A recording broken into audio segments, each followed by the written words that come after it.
ஐந்து கரத்தனை ஆனை முகத்தினை இந்தின் இளம்பிறை போலும் ஈற்றனை நந்தி மகந்தனை ஞானக் கொழுந்தினை புந்தியில் வைத்தடி போற்றுகின்றேனே. வணக்கம். நம்ம ஜோதிட சொந்தத்துக்கு எல்லாத்துக்கும் வணக்கம். இந்த டாபிக் நம்ம நிறைய பார்த்துருக்கோம். எது இந்த சனி செவ்வாய் இணைவு சேர்க்கை அந்த மாதிரியான பஞ்சாயத்து. ஏன்னா இந்த சனி செவ்வாய் ரெண்டும் சேர்ந்துருக்கிறத பற்றி நிறைய ஜோதிட கிரந்தங்கள் தோஷமாக பேசுது. என்ன காரணம் அப்படின்னா, செவ்வாயின் ஜென்ம பகைவர்கள் அப்படிம்பாங்கல்ல, அது மாதிரி 180 டிகிரி திரும்பி நிற்கக்கூடிய விஷயம். ஸோ அப்போது நேர் எதிரானது அப்படிங்கிற ஒரு பாயிண்ட். இந்த சனி செவ்வாய் ரெண்டும் சேர்ந்துருந்ததுன்னா ஜோதிட கிரந்தம் எப்படி சொல்லுது அப்படின்னா, சேயவன் சனியும் கூட, சேய்னா செவ்வாய், சனின்னா சனீஸ்வரன், சேயவன் சனியும் கூட செல்வனாய் உதித்தான் மிக்க தீயவன் துக்கமுள்ளான் செப்புவான் வஞ்சகங்கள் நேயரும் உலகோருந்தான் நிந்திக்கும் கலகக்காரன் தூயனர் குணமில்லாதான் சுதனும் தந்திரவானுமாமே அப்படின்றான். தூய குணங்கள் இல்லாமல் இருப்பான், ஒழுக்கம் இல்லாதவனாக இருப்பான், தந்திரக்காரனாக இருப்பான், பிறரை ஏமாற்றக்கூடியவனாக இருப்பான், இப்படின்னெல்லாம் சொல்லிட்டு போகும். எது சனி செவ்வாய் காம்பினேஷன். இன்னொரு பாடல் எப்படி சொல்லுதுன்னா, இன்னொரு ஜோதிட கிரந்தத்தில் கண்டங்கள் 4-8 கருதிய சனிசெய் நிற்கில் தெண்டங்கள் மிக உண்டாகும் திரவிய நாசமாகும் கொண்டதோர் மனைவி வேறாம் குறித்திடுஞ்செட்டு நஷ்டம் பண்டுள்ள நகரம் விட்டு பரதேசம் போவார் தானேங்கிறான். இப்போ சனி செவ்வாய் சேர்க்கல இங்கே இந்த அளவுக்கு ஒஸ்டின் சினேரியோ அப்படின்னு சொல்லுது. அப்போது இந்த செவ்வாய் சனி சேர்ந்துருந்தா அந்த எந்த வீட்டில் சேர்ந்துருக்காங்களோ அந்த வீடு அவுட்டு, அதுக்கு 7வது வீடு எங்கே இருக்கோ அதுவும் அவுட்டு. இப்போ ஒரு சின்ன எடுத்துக்காட்டு, 10ஆம் இடத்துல சனி செவ்வாய் சேர்ந்துருக்கு அப்படின்னா 10ஆம் இடம் எதை குறிக்கிறது? தொழில் ஸ்தானம். அப்போ தொழில் காலி அப்படின்றான். அந்த 10வது வீட்டுக்கு 7வது வீடு எது? 4ஆம் இடம், லக்னத்துக்கு 4ஆம் இடம். அப்போ சுகமும் காலி. 4ஆம் இடம்ங்கிறது சுகஸ்தானம் இல்லையா? அப்போ சுகமும் காலி. அப்போ 7ஆம் இடமும் பாதிக்குது, அது சனி செவ்வாய் எங்கே உட்காந்துருக்கோ அந்த இடமும் பாதிக்குது. ரெண்டாவது சனி செவ்வாய் சேர்ந்திருந்தாலே ஏகப்பட்ட பிரச்சனைகள் வர்றதுக்கு வாய்ப்பு உண்டு. எப்படி? சனியினுடைய ஆதிபத்தியத்தில் 2 வீடுகள், செவ்வாயுடைய ஆதிபத்தியத்தில் 2 வீடுகள், மகரம், கும்பம், மேஷம், விருச்சகம். இந்த 4 வீட்டு ஆதிபத்தியத்திலையும் பிரச்சனை வரும். இந்த சனி செவ்வாய் எங்கே உட்காந்துருக்கோ அங்கேயும் பிரச்சனை வரும். 4 1 5 அதுக்கு ஏத்தாப்பில் இருக்க வீட்லேயும் பிரச்சனை வரும். 5 1 6. அப்போ மொத்தம் இருக்கிறதே நம்மகிட்ட 12 கட்டம் தான் இருக்குது. அதில் 6 கட்டம் பிரச்சனையாகி போயிடும். எது? இந்த சனி செவ்வாய் சேர்க்கையில். சரி, இது ஒரு பாயிண்ட். இப்போது இந்த சனி செவ்வாய் சேர்க்கை நெகட்டிவாக தான் இருக்குமா அப்படின்னாக்க இல்லை, பாசிட்டிவாகவும் இருக்கும். ஒரு விஷயம் ஆச்சரியமாக இருக்கும், மருத்துவத்துறையில் படிக்கிறது அப்படிங்கிறது எல்லாரும் தான் டாக்டருக்கு படிக்கலாம். இப்போ படிப்பு இருக்கணுங்கிறதுல பணம் இருந்தாலே படிக்கலாம்ன்ற கண்டிஷனுக்கு போயிடுச்சு. அப்போது படிப்பு கொஞ்சம் முன்ன பின்ன இருந்தாலும் பணம் இருந்துச்சுன்னா சேர்த்துக்கரலாம்யா அப்படின்ற மாதிரி சொல்கிறாங்க. பட் மருத்துவத்துறையில் யார்தான் படித்தாலும், பணம் கொடுத்து படிக்கிறாங்க அல்லது மெரிட்டில் படிக்கிறாங்க அல்லது ஏதோ ஒரு விதத்தில் படிக்கிறாங்க அப்படின்னா, அந்த மருத்துவத்தில் பெரிய அளவில் சக்ஸஸ்ஃபுல் ஆகக்கூடிய ஜாதகர்கள் அப்படின்னு எடுத்துட்டா அவங்களுக்கு சனி செவ்வாய் சேர்க்கை இருக்கும். 2 ஒன்று சேர்ந்துருக்கும், இல்லை ஒருத்தர் பார்த்துருப்பாங்க, இல்லை சனியும் செவ்வாயும் சேர்ந்து ஒரு வீட்டை பார்ப்பாங்க. சரியா? சனி பார்க்குற வீட்டையே செவ்வாயும் பார்ப்பார். இந்த மாதிரியான ஒரு காம்பினேஷன் இருந்ததுன்னா அவங்க புகழ்பெற்ற டாக்டராக வருவாங்க. கைராசிக்கார டாக்டர்லாம் சொல்கிறாங்கல்ல, அது மாதிரிலாம் வருவாங்க. அப்போ மருத்துவத்துறைக்கு சனி செவ்வாய் தேவை. இதே இது போலீஸ் எடுத்துக்கோங்க, போலீஸ் அல்லது மிலிட்டரி ரெண்டுமே எடுத்துக்கலாம், யூனிஃபார்ம் சர்வீஸ். இந்த இந்த லைனில் இருக்கிறவங்களுக்கு பார்த்தீங்கன்னா இந்த மார்ஸ் அண்ட் சாட்டர்ன் காம்பினேஷனுங்கிறது ரொம்ப இம்பார்ட்டண்ட். இவங்க 2 பேரும் சேர்ந்துருந்தா அவங்க நீண்ட நாள் அங்கே சர்வீஸில் இருப்பாங்க, நிறைய சாதனை பண்ணுவாங்க, மெடல்லாம் வாங்கி குத்திக்கிடுவாங்க அப்படின்ற மாதிரியான பாயிண்ட். சரியா? இதே சனி செவ்வாய் சேர்க்கை அப்படிங்கிறது பில்டிங் மெட்டீரியல் பண்ணுறாங்க இல்லையா, அதாவது ப்ரொடக்ஷன் பண்ணுறது, ஏஜென்சி எடுக்கிறது, சேல்ஸ் பண்ணுறது, இது தொடர்பான லைனில் இருக்கவங்க. அதனுடைய இன்னும் அடிப்படையாக எடுத்துக்கிட்டோம்னா அதில் வேலை பார்க்குறவங்க, ஒரு கொத்தனார் வேலை பார்க்குறவங்க, மேஸ்திரியாக இருக்கிறவங்க, அந்த மாதிரி இருக்கவங்களுக்கும் அந்த சனி செவ்வாய் சேர்க்கை இருக்கும். அதே இது ஸ்ட்ரக்சரல் என்ஜினியர், ஆர்கிடெக்ட் இவங்கெல்லாம் இருக்காங்கல்ல, இவங்களுக்கு இந்த சனி செவ்வாய் சேர்க்கை இருக்கும்.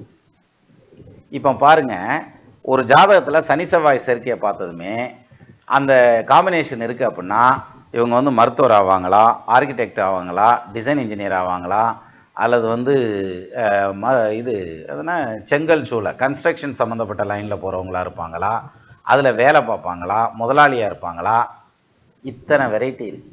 சும்மா சனி செவ்வாய் ஒரு ஜாதகத்தில் சேர்ந்தது அவ்வளோதையுமே உருப்பிட மாட்டாயா, உன் பிள்ளை அம்பிடுத்தாயா தூக்கி எறிஞ்சிட்டு அடுத்த வேலையா பாரியா அப்படின்ற மாதிரி போயிடக்கூடாது. அப்படி இல்லை. சனி செவ்வாய் சேர்ந்துருந்தா சாதனைகள் புரியக்கூடிய நிறைய யோகங்கள் உண்டு.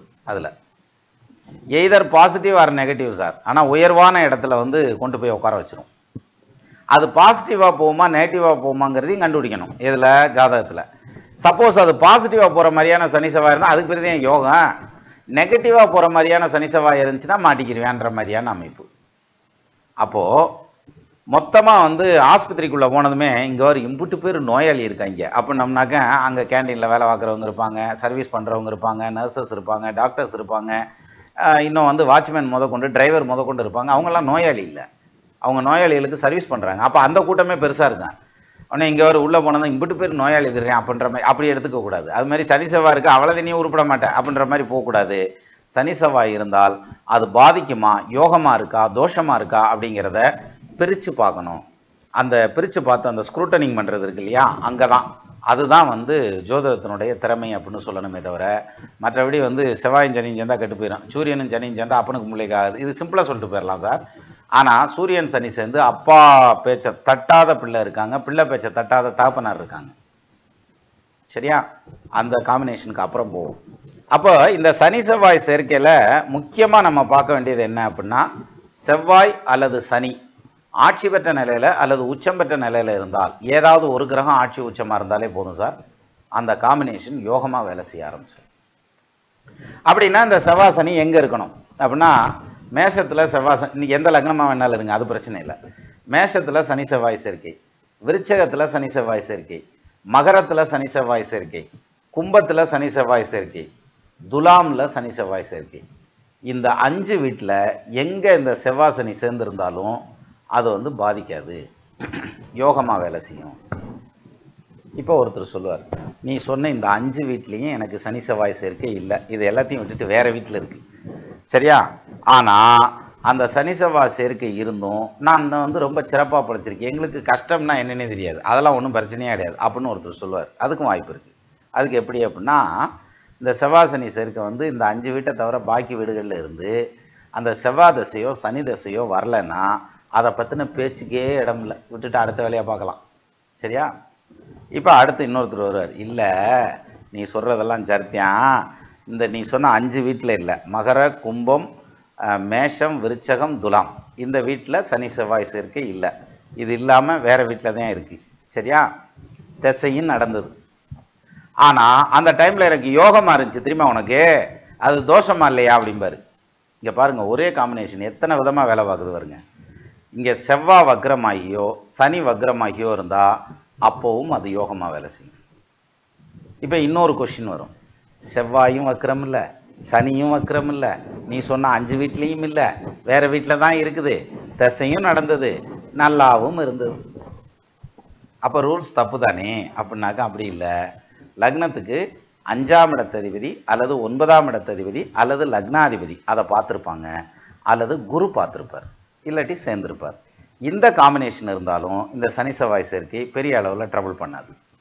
இருக்கும், ஒரு சில ட்ரபிள் இருக்கும், ஆனால் அது ஓவர் கம் பண்ணிக்கலாம் ஈஸியாக, அது ஒரு பெரிய இஷ்யூவாக இருக்காது. அப்போ வந்து செவ்வாய் சனி சேர்ந்திருந்தால் மிகப்பெரிய அளவில் மோசம் பண்ணிடும், கெடுத்துப்படும் அப்படிங்கிற அந்த ஒரு பாயிண்ட் உண்மைதான்னாலும் இத்தனை விதிவிலக்குகள் இருக்குது. இதில் அந்த ஜாதகம் வந்து எவ்வளோ புண்ணியம் பண்ணிட்டு வந்திருக்கானா அதுக்கு தகுந்த மாதிரியான பலன்கள் இருக்கும், அது கெடு பலன்களாவோ சுப பலன்களாவோ இருக்கும். சரியா? அதை விட்டுட்டு செவ்வாய் சனி அப்படின்னதுமே ஃபங்க் ஆகி உட்காரக்கூடாது அப்படிங்கிறது ரொம்ப முக்கியமான பாயிண்ட். இது சம்மந்தமாக நம்ம நிறைய வீடியோ போட்டிருக்கோம், நம்ம சேனல்லே நிறைய வீடியோ இருக்குது, எடுத்துக்காட்டு ஜாதகங்கள்லாம் இருக்குது, ரெஃபர் பண்ணாலே தெரியும்.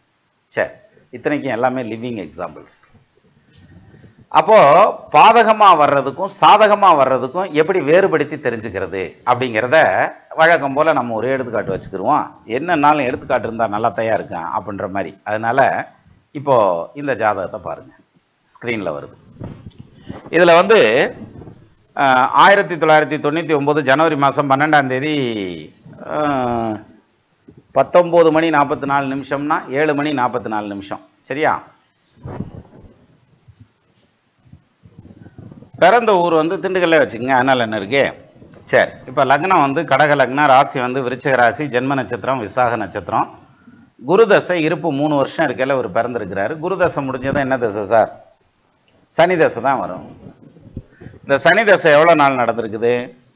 கிட்டத்தட்ட இவருக்கு வயசு வந்து 22 வயசு வரைக்கும் சனி தசை, ரைட்டா? இப்போ இந்த ஜாதகத்தில் மேஷத்தில் சனி உட்காந்துருக்கார், துலாத்தில் செவ்வாய் உட்காந்துருக்கார். இப்போ பாருங்க, இந்த செவ்வாய் சனி சேர்க்கை, அதாவது சேர்க்கைங்கிறது இந்த இடத்துல ரெண்டு பேரும் ஒன்று சேர்ந்து இல்லை, மியூச்சுவல் ஆஸ்பெக்ட்ஸ்ன்னு சொல்லுவாங்க. ரெண்டு பேரும் ஏற்று பார்த்துக்கிறாங்க. சனி செவ்வாயை பார்க்குது, செவ்வாய் சனியை பார்க்குது. ரெண்டு பேரும் நேருக்கு நேராக பார்த்துக்கிறாங்க இல்லையா? இந்த பார்வை இந்த சனி செவ்வாய் சேர்க்கைக்கு ஈக்குவலான அந்த பலன் தான் செய்யும். சரி, இப்போ இந்த ஜாதகருக்கு பலன் சனி தசையில் எப்படி இருந்திருக்கும் அப்படின்னா, இங்கே பாருங்க, இந்த ஜாதகத்தில் சனி ஆட்சியும் இல்லை, உச்சமும் இல்லை. செவ்வாய் ஆட்சியும் இல்லை, உச்சமும் இல்லை. அதே மாதிரி சனிக்கு பரிவர்த்தனை யோகம் இல்லை, செவ்வாய்க்கும் பரிவர்த்தனை யோகம் கிடையாது. இப்போ பாருங்க, இதில் ஆட்சி உச்சங்கிச்சம் எதுவும் இல்லை. சரி, குரு பார்க்குதான். குரு வந்து செவ்வாயை பார்க்குறார், பட் சனியை பார்க்கல, செவ்வாயை பார்க்குறார். இதுதான் இதில் காம்பினேஷன். 5ஆம் இடத்ததிபதியே செவ்வாய் தான். ஆனால் இவர் 5ஆம் இடத்ததிபதி வேலையை செய்வாரானா செய்ய மாட்டார். ஏன்னா 5ஆம் இடத்துக்கு 12ஆம் இடத்துல உட்காந்துருக்காரு செவ்வாய். 9ஆம் இடத்ததிபதி குரு, அவர் தான் வந்து செவ்வாயை பார்த்துடுறார். அப்போது இதில் வந்து சனி செவ்வாய் பார்வை, அதாவது மியூச்சுவல் ஆஸ்பெக்ட்ஸ் வந்து ஃபுல் நெகட்டிவாக இருந்தாலும் குரு பார்வை இருக்கிறதுங்கிறதுனால ஓரளவுக்கு பாசிட்டிவ் இருக்கும். சரியா? அப்போ இந்த சனி தசை எப்படி இருந்தது இவருக்கு அப்படின்னா, சனி தசையில் இவர் படிச்சுக்கிட்டே இருந்தார், படித்து முடிக்கத்தே முடியல. அடுத்தது சனி தசை முடிகிறதுக்குள்ளேயே, அதாவது 22 வயசு முடிகிறதுக்குள்ளேயே மல்டிபிள் டைம் வந்து சட்ட ரீதியான பிரச்சனைகளில் சிக்கி ஜெயிலுக்கெல்லாம் போயிட்டு வந்துட்டார். அப்போ அங்கேயும் ப்ராப்ளமா? ஏப்பா இந்த பிரச்சனை வந்தது அப்படின்னா வேற ஒன்றும் இல்லை, அந்த சனி செவ்வாய் சேர்க்கையில் பெரிய அளவில் பிரச்சனைகளை கொண்டு வரணும், அல்லது உடல் ரீதியான பிரச்சனைகளை கொண்டு வரணும், சட்ட ரீதியான பிரச்சனைகளை கொண்டு வரணும், அல்லது விபத்தை கொண்டு வரணும். இது எதுவும் கொடுக்கல. ஏன் கொடுக்கலன்னா, இந்த செவ்வாயை குரு பார்க்குறதுங்கிறது ப்ளஸ் பாயிண்ட்டு. அப்போ உசுராபத்தை கொடுக்கல. அதுக்கு பதிலாக என்ன பண்ணிட்டாருன்னா, உரிச்சு உப்பு தடவிட்டாருன்னு வாங்கல, அது மாதிரி ஏகப்பட்ட தடவை கோர்ட்டு கேஸு ஜெயிலு ஸ்டேஷனு அப்படின்னு அலைய விட்டுருச்சு. அதுவும் சில சந்தர்ப்பங்கள்லாம் வெளியில் வந்த வேகத்திலேயே திருப்பி உள்ளே போயிடும். இத்தனைக்கும் பிரச்சனை பண்ணி உள்ளே போகணும்னு போகிறதில்ல, ஆட்டோமேட்டிக்காகவே உள்ளே தள்ளி விட்டுரும் ஒரு ரன். 22 வயசு முடிகிறதுக்குள்ள தன்னுடைய வாழ்க்கையில் பெரிய அளவில் நிறைய அனுபவங்களை பார்க்க வேண்டிய சூழல். ஆனால் குரு பார்த்தது இல்லையா, வித்தை ஸ்தானத்தில் உட்காந்துருக்க செவ்வாயை. அதனால் டெக்னிக்கல் எஜுகேஷனில் ஓரளவுக்கு அந்த படிப்பை வந்து கண்ணா பின்னான்னு ஏதோ ஒன்று பண்ணி முடிச்சிட்டார். அப்போது இந்த சனி தசை எப்போ முடிஞ்சிச்சு? 2021 ஏப்ரல். அது வரைக்கும் முழுசாக இவர் வந்து ஏர்னிங்குள்ளேயே கொண்டு வரல, அல்லது வந்து சொசைட்டியில் ஒரு அங்கீகாரத்துக்கே இல்லாமல் போயிடுச்சு. இப்போ அதுக்கு அடுத்து புதன் தசை வந்திருக்கார். புதன் தசை நிறைய சக்ஸஸ் கொடுக்கும், அது வேற விஷயம், அதை விட்டுருவோம். பட் இந்த சனி தசை மிக கடுமையான பலன்கள் செஞ்சதுக்கான காரணம் சனி செவ்வாய் மியூச்சுவல் ஆஸ்பெக்ட்ஸு, ஆல்மோஸ்ட் சேர்க்கை. அதில் உசுராபத்தை கொடுக்காம மென்மையாக கொண்டு போனது, அதாவது படிப்பை முடிச்சு கொடுத்தது, அந்த மாதிரியான வேலைகள்லாம் பண்ணதுங்கிறது வந்து அந்த குரு பார்வை இருக்கிறதுனால. சரி, இப்போது இந்த இடத்துல ஒரு சின்ன யோசனை, இது வந்து அதனால தான் இந்த ஜாதகத்தையே எடுத்து வச்சேன். இப்போ பாருங்க, இந்த சனி செவ்வாய் சேர்க்கை இவ்வளோ சோதனைகளை கொடுத்துச்சுல்ல இந்த ஜாதகாரனுக்கு. இப்போ இதில் ஒரு சின்ன மாற்றம் மட்டும் பாருங்க. மேஷத்தில் செவ்வாய் இருக்காருன்னு வச்சுக்கோங்க, துலாத்தில் சனி இருக்காருன்னு வச்சுக்கோங்க. அப்படி மாற்றிருக்காங்கன்னு வைங்க. அப்படி சப்போஸ் இருந்ததுன்னா, மேஷத்தில் செவ்வாய் ஆட்சி, துலாத்தில் சனி உச்சம். இப்போ இந்த ஜாதகம் எப்படி இருக்கும் அப்படின்னா, அந்த சனி தசையில் மிகப்பெரிய சக்ஸஸ், மருத்துவத்துறையில் உயர்கல்வி படிக்கிறதுங்கிறது, மெரிட்லேயே எல்லாம் படிக்கிறதுங்கிறது, கவர்மெண்ட் ரெக்கக்னைசேஷன் வாங்குறதுங்கிறது, கவர்மெண்ட்டில் மெடல் வாங்குறது, அப்ரிஷியேஷன் வாங்குறது, யூனிவர்சிட்டி டிஸ்டிங்னிஸ்ட் வாங்குறதுங்கிறது, அடித்து பிச்சு எறிஞ்சிட்டு வந்துடுவான். எது? அங்கிட்டு செவ்வாய் ஆட்சிப்பா, இங்கிட்டு சனி உச்சம். மிகப்பெரிய யோகமாக வேலை செய்யும். அப்படியே வயசு வருஷா திருப்பி போடுங்க, மிகப்பெரிய தோஷமாக வேலை செய்யும். அப்படி தான் வேலை செஞ்சுருக்கு, அதனால தான் மாட்டிக்கிட்டார். அப்போது இந்த சனி செவ்வாய் சேர்க்கை அப்படிங்கிறது நான் சொன்னேன் இல்லையா, 5 வீடுகள், மேஷம் விருச்சகம் மகரம் கும்பம் துலாம், இந்த வீட்டில் இருந்து நிச்சயமாக பாதகம் பண்ணுறதுக்கு வாய்ப்பு இல்லை, நல்லாயிருக்கும். அதே இது இந்த 5 வீட்டை தவிர மற்ற வீடுகளில் இருந்தால், அதை வந்து குரு பார்த்துருந்தா, குரு சேர்ந்திருந்தா, அல்லது அந்த லக்னத்துக்கு லக்னாதிபதி 5ஆம் பாவாதிபதி 9ஆம் பாவாதிபதி சேர்ந்திருந்தால் அல்லது பார்த்திருந்தால் ஒரு மென்மையான போக்கு இருக்கும். சிரமங்கள் இருந்தாலும் மென்மையான போக்கு இருக்கும். சரியா? அல்லது சனி செவ்வாய் சேர்க்கையில் சனி வக்ரமாக இருக்கணும் அல்லது செவ்வாய் வக்ரமாக இருக்கணும். ஏதாவது ஒன்று வக்ரமாக இருந்தாலும் அதில் மாற்றம் இருக்கும். ரெண்டுமே வக்ரமாக இருந்தால் மறுபடியும் பஞ்சாயத்து வர்றதுக்கு வாய்ப்பு இருக்குது. சரியா? ஸோ மொத்தத்தில் இந்த சனி செவ்வாய் சேர்க்கை அப்படிங்கிறது பார்த்த உடனே இப்போ நம்ம பிள்ளை ஜாதகத்தை பார்க்குறோம் அல்லது பையன் ஜாதகம் பேரன் ஜாதகம், ஏன்னா நம்ம ஜோசியம்னு படிக்க ஆரம்பிச்சிட்டாதே எல்லார் ஜாதகத்தையும் பார்ப்போமே.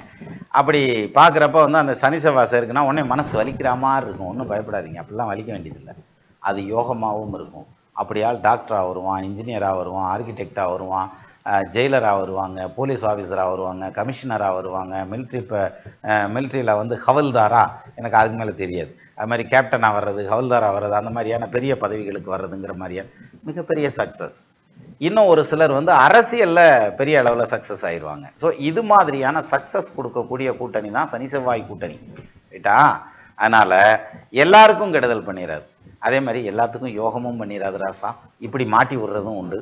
ஸோ அதனால நம்ம அதை பார்த்து பலன் எடுக்கிறப்ப இந்த இடத்துல ஏமாறாமல் பலன் எடுக்கணும் அப்படிங்கிறதுக்கு இந்த ஜாதகம் ஒரு நல்ல எடுத்துக்காட்டு. அந்த ஜாதகத்தை எடுத்துக்காட்டாக கொடுத்த அந்த நண்பருக்கும் நன்றி. மீண்டும் நம்ம இன்னொரு வீடியோவில் சந்திக்கலாம். நமது நண்பர்கள் ஆள் போல் தழைத்து அருகது போல் வேறு ஒன்றி மூங்கில் போல் கிளை கிளைத்து முதியாமல் வாழ்ந்திருக்க வாழ்கவென வாழ்த்தி அமைகிறேன். வணக்கம்.